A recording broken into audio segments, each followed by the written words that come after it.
Bine v-am găsit, bine v-am regăsit, dragilor din Zodia Capricorn, oriunde v-ați afla. Iată-ne din nou împreună la o nouă lectură, de data aceasta atemporală, fără limită de timp. O lectură pe care voi să o puteți urmări oricând doriți sau atunci când apare în viața voastră. Desigur, ca de fiecare dată, nu uitați, voi vă construiți propriul viitor prin deciziile și alegerile voastre. Este o lectură generală, așa că vă rog să luați decât acele mesaje care rezonează cu voi.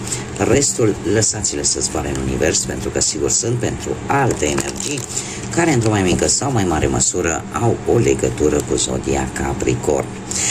Așa că, dragilor, toți cei care aveți nu numai soarele, ci și luna, Venus, ascendentul sau oricare alt aspect astral important pentru voi din harta voastră natală și care are legătură cu Zodia Capricorn, această lectură este de asemenea și pentru voi. Și haideți să vedem care este energia voastră în următoarea perioadă, dragilor, în funcție de situațiile în care vă aflați, de ce gândiți, de ce simțiți, care este energia, dragilor mei, din Capricorn, o energie a deciziilor, a uniunii, o energie care are de văzut posibil cu Zodia Gemeni, de ce nu? O energie a lui Mercur, o energie care implică forma de a gândi a voastră, forma de a comunica, de a vedea lucruri pe care poate înainte nu reușeai să le vezi. Sunteți foarte agili din punct de vedere mental și, nu știu, o comunicare poate mai bună, nu știu, cu frații, cu surori sau mai ales dacă unul dintre ei este implicat într-o anumită problemă. E o schimbare de mentalitate în primul și în primul rând, care apare la voi, dragilor din Capricorn. De asemenea, vorbește de decizii importante pe care va trebui să le luați și, din câte văd aici, această decizie va fi influențată foarte mult de ceea ce voi simțiți, de emoțiile prin care voi treceți, chiar dacă apare și o ușoară dualitate, dar poate să fie legat ceva de viața sentimentală, de relații cu familia, relații sentimentale, de deschiderea voastră către, poate către lucruri, aș zice către lucruri noi. Dar, așa, pe general, eu aș zice că nu este o energie rea. Haideți să vedem acum ce vine pentru dragii mei din Capricorn în următoarea perioadă de când voi urmăriți această lectură, să vedem ce este, ce nu este în favoarea voastră, un ușor blocaj, ce puteți controla, ce nu puteți controla. Haideți să vedem, dragilor din Capricorn.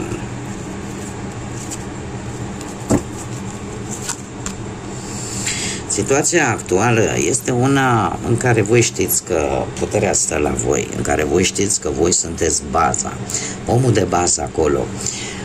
Aș zice că situația actuală este legată foarte mult de mari șanse de a ieși victorios dintr-o anumită situație în care poate cineva își dorește ceea ce ai și tu.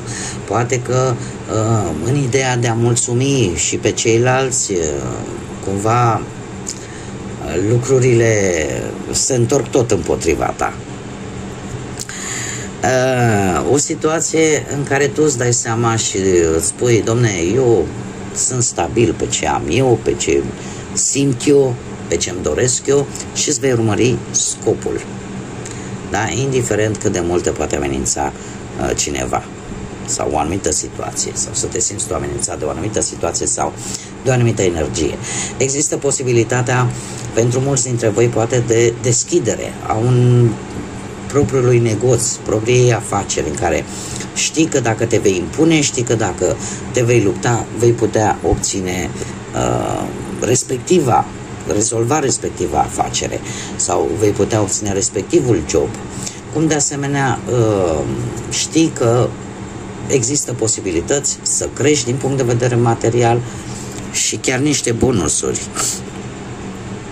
care pot veni, sau dacă nu au venit deja în viața voastră, niște bănuți în plus Cum de asemenea știi că sunt anumite persoane invidioase care tot încearcă să bage bățul prin gard, poate în relația voastră, și e cineva probabil la distanță care în general cam aduce complicații în relația voastră, așa că voi aveți acea credință că relația voastră este stabilă și că sinceritatea dintre voi poate face ca toate aceste invidii, bârfe și așa mai departe să nu afecteze relația voastră sentimentală.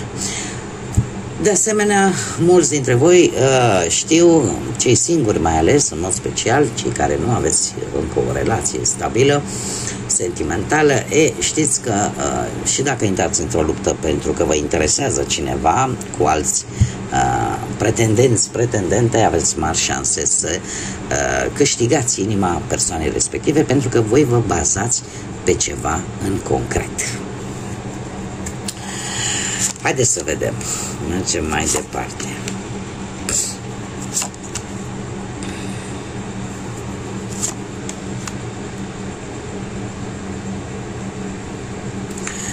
Bun. Acum, ce nu prea este în favoarea voastră, faptul că totuși vă încărcați de prea multe lucruri și de multe ori nu mai sunteți atenți la propria voastră bunăstare, atât fizică cât și mentală, emoțională. Vreți să faceți prea multe lucruri, aveți în cărcă prea multe responsabilități, responsabilități poate venite din partea familiei, poate venite la locul de muncă sau chiar și în relația ta intimă, sentimentală.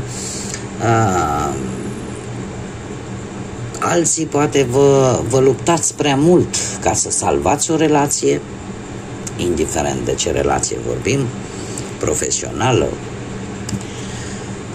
sentimentală, și lucrul ăsta va, cum spun spaniolii, te va apasar factura. Adică se va vedea, te va afecta. Te va afecta și eu aș spune că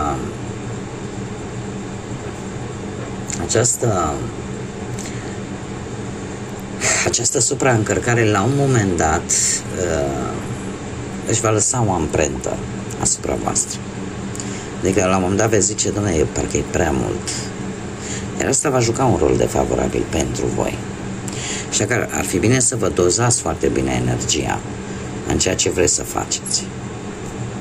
Pentru că de multe ori, cât de mult v-ați dori să le faceți pe toate sau să faceți mai multe în același timp, nu? Și organismul, atât din punct de vedere fizic cât și mental, are o limită. În schimb, paradoxal, ce este în favoarea voastră, și aici este foarte, foarte interesant, avem un 5 de monede. O carte de care fuge toată lumea și sunt sigură că și voi fugiți, cei care mai cunoașteți cât de cât așa simbolismul cărților de tarot. De ce? Pentru că în general 5 de monede ne vorbește de lipsuri, de adversități, mai ales la nivel material, la nivel de bănuți. Dragilor, totuși există o situație care va juca un rol pozitiv pentru voi în următoarea perioadă. De ce? Pentru că ori poate pierderea, și aici mare atenție că prea multe așa nu prea am ce să spun, pentru că trebuie să intră cam în aceeași conjunctură, indiferent că vorbim de bani, de muncă sau de iubire, de sentimente. Deci, există aici o pierdere. O pierdere poate să fie o pierdere de bani, poate să fie o pierdere la nivel profesional, chiar și de un job, dar sau poate să fie o pierdere de sentimente de asemenea, dar care, într-un mod cu totul și cu totul inedit, pentru voi, va juca un rol pozitiv, favorabil. De ce? Pentru că toată această pierdere, de fapt, îți va arăta că există atât persoane cât și situații mult mai bune, pe care într-un alt context, într-o altă conjunctură, nu le-ai fi văzut. Și nu pot, uite că nu pot să vă las așa, pentru că sunt tare curioasă cum dintr-o chestie aparent negativă ceva se transformă pozitiv. Haideți să vedem, că e prima oară când la acest set de lecturi în care chiar vreau să văd, clarificăm 5 de monede, te rog. Clarificăm 5 de monede.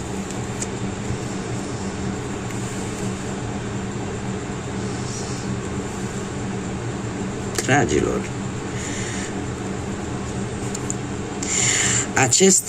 aceste lipsuri, aceste situații negative pentru voi, vă va aduce, cum să spună, va distruge tot ceea ce este nociv în viața voastră. Absolut. Apare implicarea unor energii de apă, rac, pești sau scorpion, deci sunt numai energii de apă pe care voi ori le veți lăsa în urmă,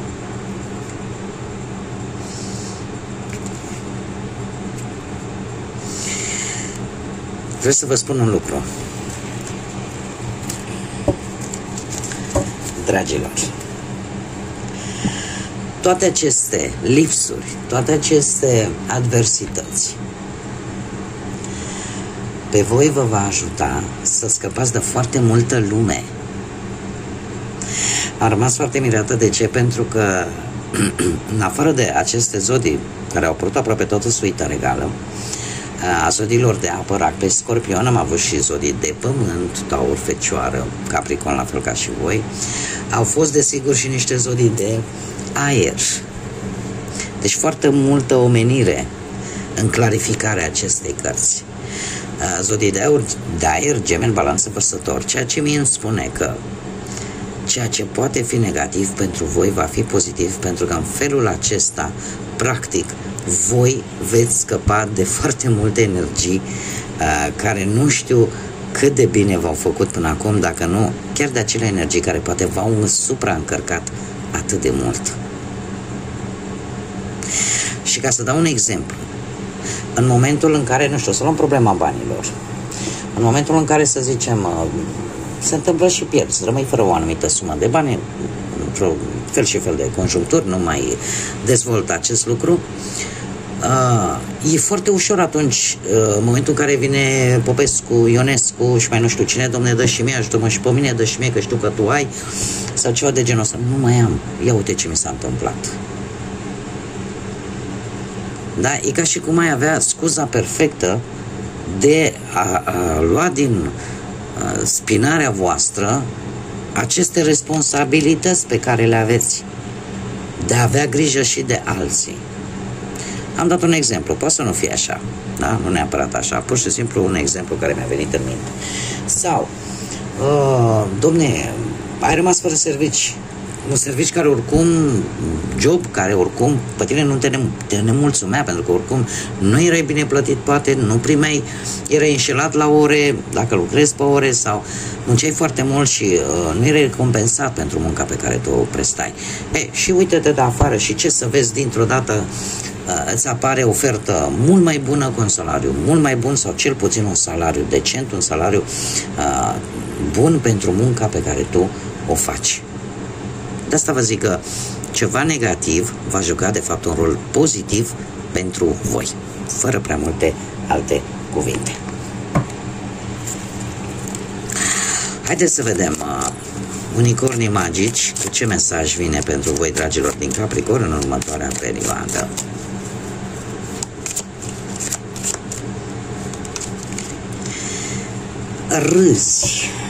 Râsul, dar râsul ca și efect, da? Nu râsul ăla din natură. Spune așa, ai nevoie de un râs zdravăn, ai nevoie să râzi cu gura până la urechi, ai nevoie să ai acel extaz pe care îl aduce râsul, da? Când acest hormon al fericirii, la modul fizic, biologic, curge prin noi și îți dă așa o stare de bine și îți dă așa o stare de fericire. Și se pare că voi chiar aveți nevoie să râdeți, să vă bucurați, să simțiți practic că trăiți. Tocmai de aceea probabil și acest mesaj.